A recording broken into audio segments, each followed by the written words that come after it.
Hi, I'm CJ and this is my RC channel.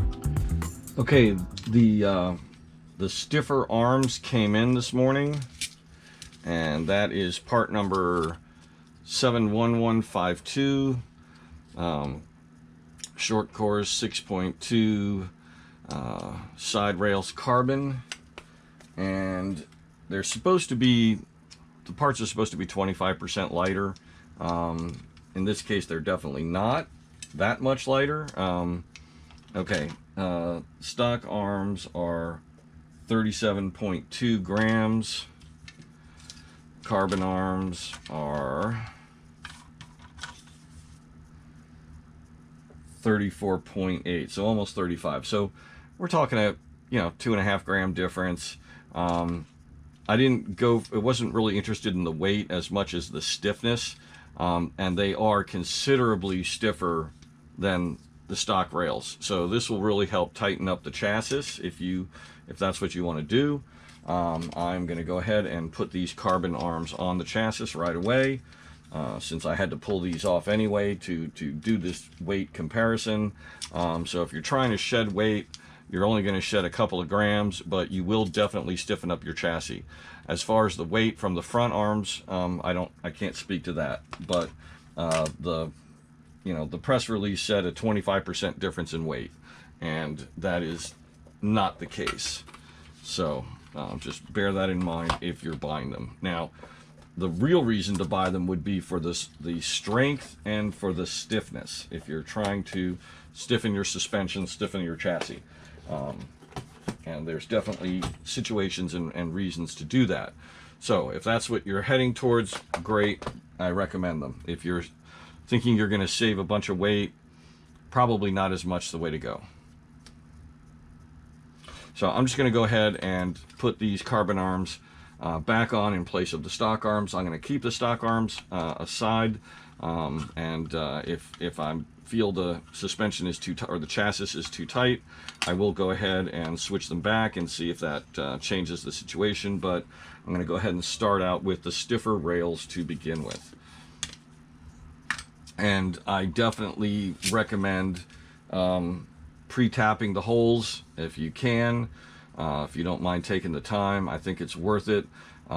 This is very much like the Stiffzil material that Losi uses. That's their proprietary name for it, and it definitely is hard to drive a screw into. I take a power driver and run a screw into all the holes and back it back out again. That taps them with threads, makes it a lot easier to assemble with a hand screwdriver, and it's easier to work on down the road. So I recommend doing that. So I'm going to just go ahead and do this. You don't need to watch me put side rails on again.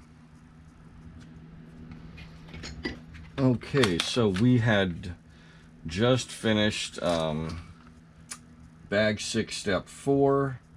Transmission is together, and so I'm going to set that aside, and now we are working on the rear suspension, or the body mount, among other things. So I'm going to go ahead and trim that piece off. I'm going to cut these two little body posts,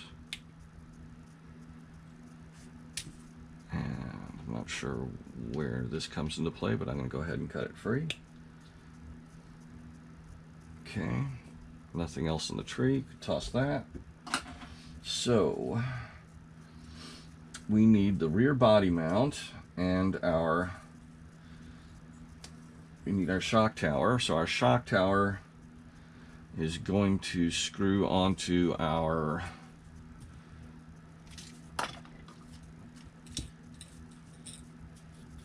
just a moment.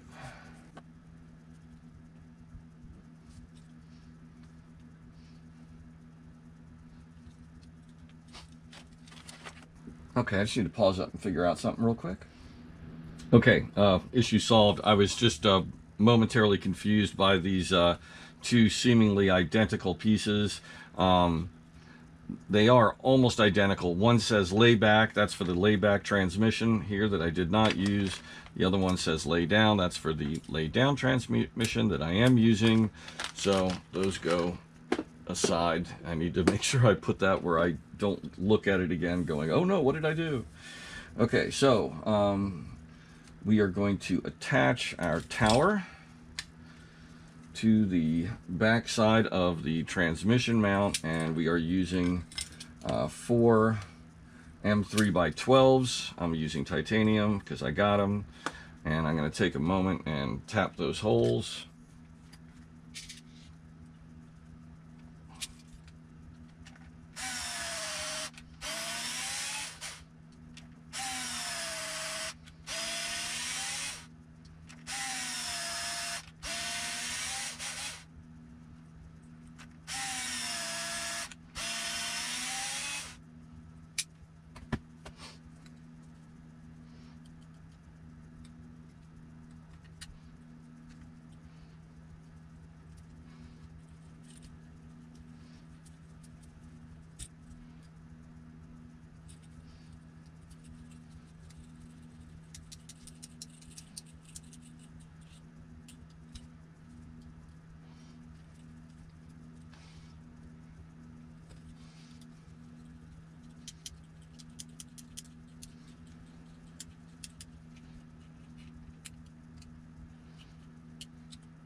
Okay, we have this little part here. This is interesting. I think what this is going to allow us to do is to relocate one of the like the mount for these guys if we wanted to use a different location. Like let's say we wanted to we can have our shock absorbers be behind or in front of the swing arm. So depending on whether you're going to do which way, you're going to be mounting this shock tower on the back side here versus the front side, and in that case you would need the spacer to make up the difference between having this here, or if the carbon piece was on the other side, you would need this spacer to have that same mounting location. So I just want to also confirm one thing about my build, whether or not I'm putting the shocks on the back side or the front side.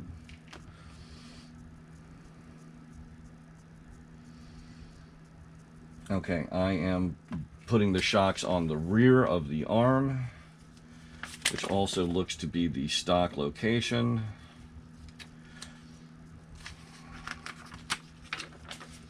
It's interesting that they don't explain some of these parts at the time. Maybe they reference them later.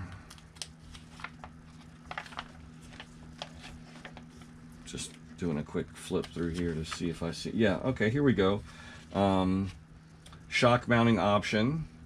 Rear shock mounting option, step 1, step 2.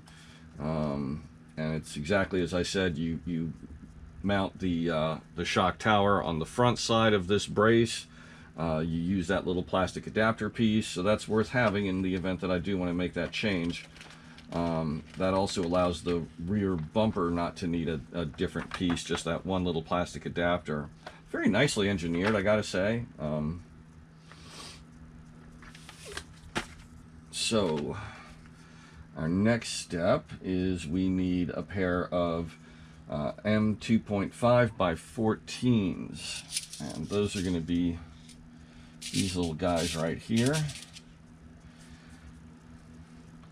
And oh yeah, I need to put these guys on here using the outer location, the number 3 hole for my shock mounts, and I am again using titanium hardware. This is slightly longer than stock.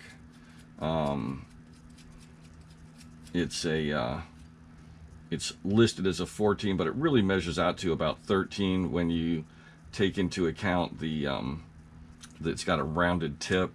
It's very nice quality hardware, and I love Lunsford stuff. I like the way they do that rounded end there. It just makes for a nicer piece of hardware.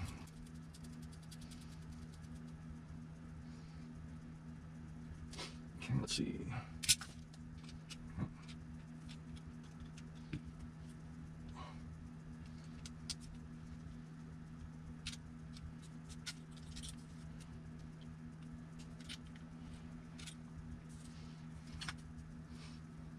So that is going to be in that position. These are neutral. They say use hole number 3.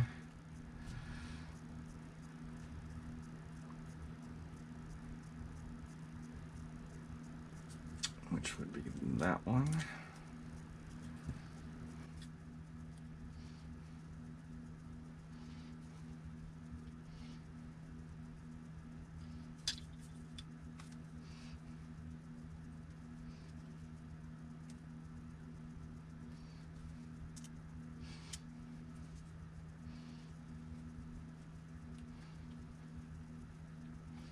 Remember, don't over tighten these. It's just a placeholder. You don't want to strip the back side of that out. Oop, I put that upside down.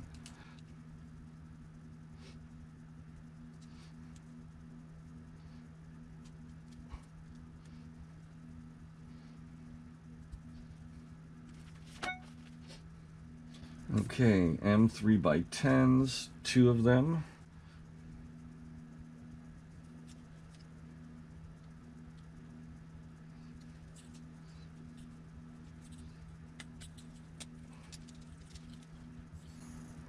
And I'm assuming those are going to go into the top holes. They don't really tell us. Let me just look forward so I can see. Okay, here's what you want to do. Okay, there are 4 holes that hold on our body mount for the rear. Okay, then we're going to put together the rear bumper assembly. The rear bumper assembly plugs into the lower 2 holes here and here. So the first set of M3x10s we need to put in the 2 top holes. Then we put on the rear bumper, and we can put the second pair down here. So we need 2 M3x14s for the bottom, 2 M3x10s for the top 2 holes, and then for the bumper itself we need 4 M3x14s.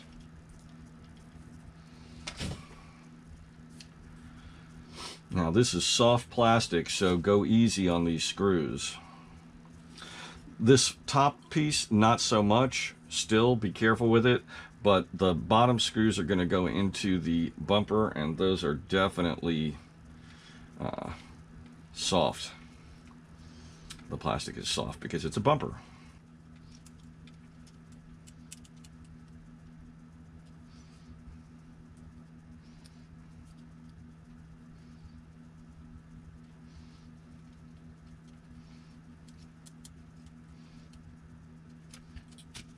That's a spare.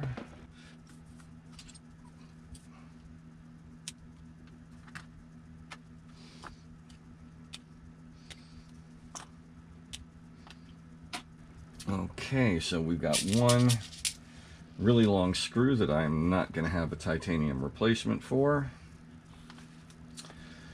And then we have our 2 pieces here that are going to go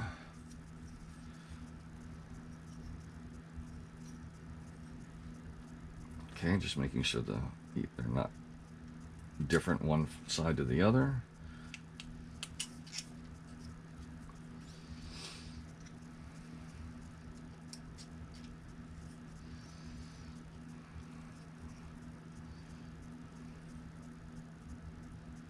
Okay, that's kind of odd that that screw is so long.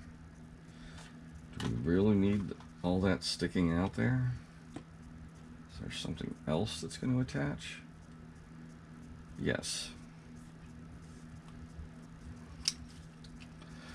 Let's it's not obvious from the drawing. Okay. This face is backwards like this. There's a hex fitting for the nut on that side. So we have this piece.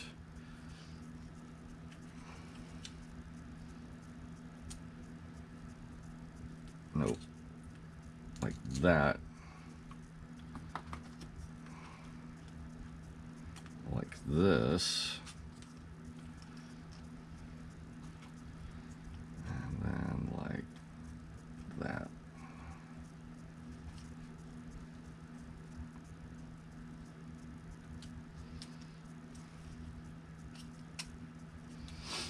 Okay, so that's gonna be our bumper like that.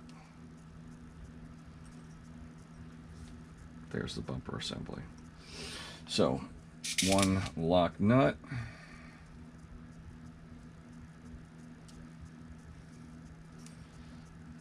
Press that in.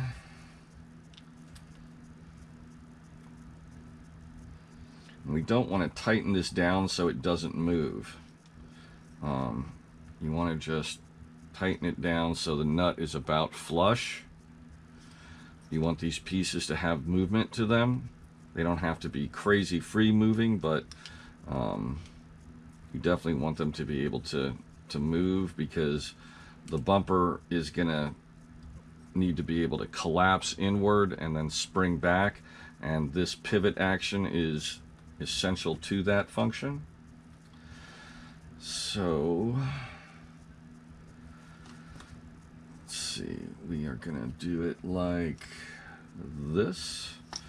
So let's get a 12 and just get started.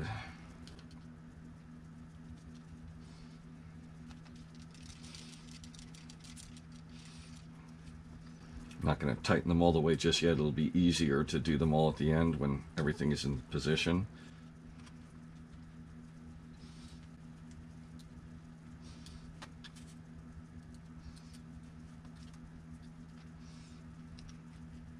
You might be tempted to say, you know, I'm just going to leave off the rear bumper. I don't care. Not a good idea. Number one, a lot of tracks require them if you're going to race.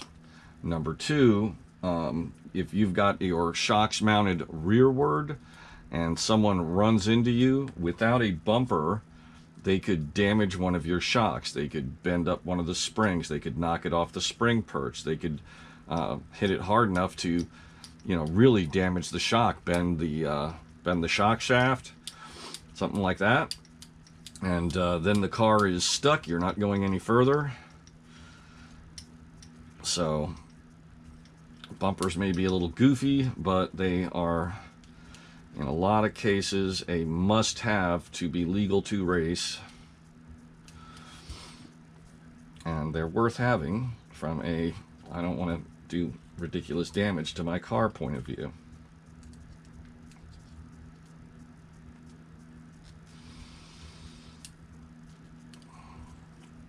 Okay, so now we plug this in the back right here,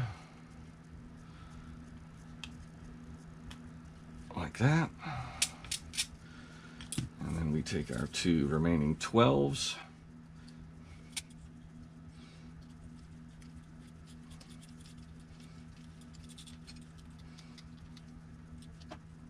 and definitely don't over tighten these. Definitely, you know, you want them snug, but soft plastic.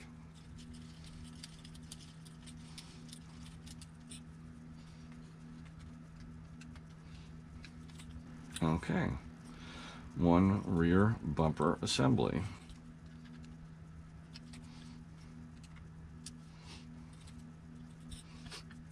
So M3x10s, 6 of them, and M3x16s. I don't think I've got enough of, I've got any of those in titanium at the moment.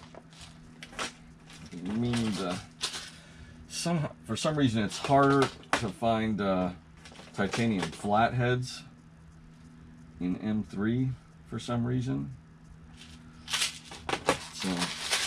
I'm just going to go ahead and use all steel back there. So let's do steel as well. Here's the 10, 5, 8 more. Here's 16, and that's not 3 by 10. There it is. Okay.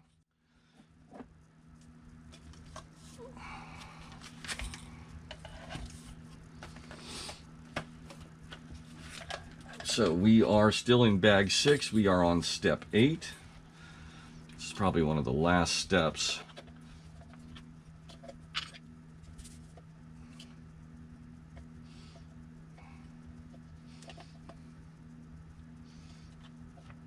Okay, that's interesting. Oh, that's for the other transmission. Got it. Okay, you're going to notice that the holes are a little weird. There's 2 holes here that are unused. That's because I'm using the laid down transmission, not the laid back transmission. Gonna need 1, 2, 3, 4, and then we're gonna need 2 more for the waterfall, which is gonna be these 2 holes out here. So let's start with the main transmission.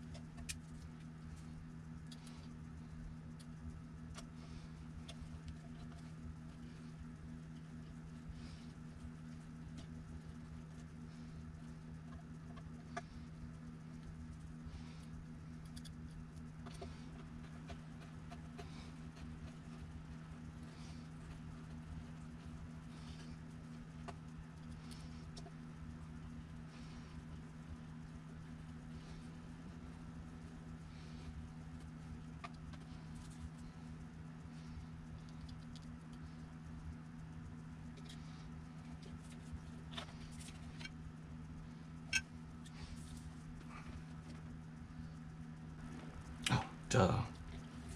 I don't have my swing arms on here.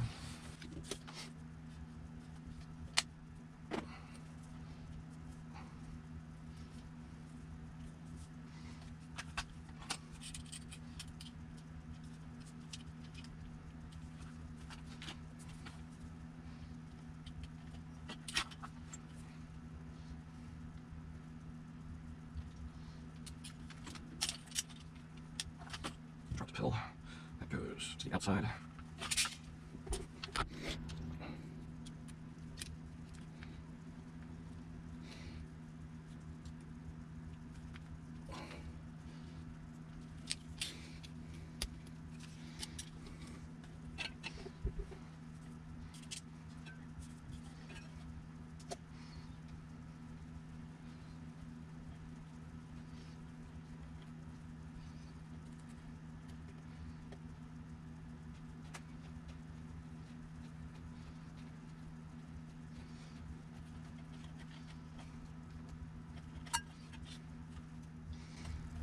Okay, 2 more holes, 2 more screws for the waterfall, and the waterfall mounts into the forward 2 screws here, screw holes.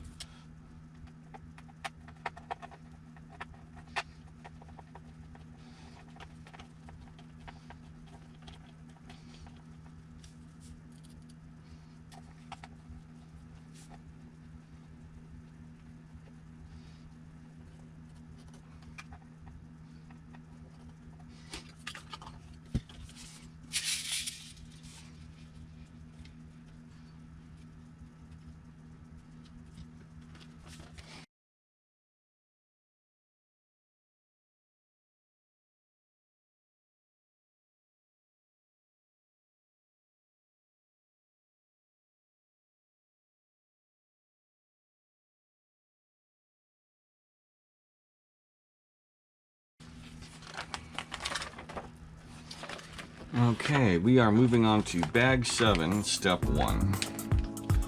I hope you enjoyed this video. Please click like and please subscribe to my channel.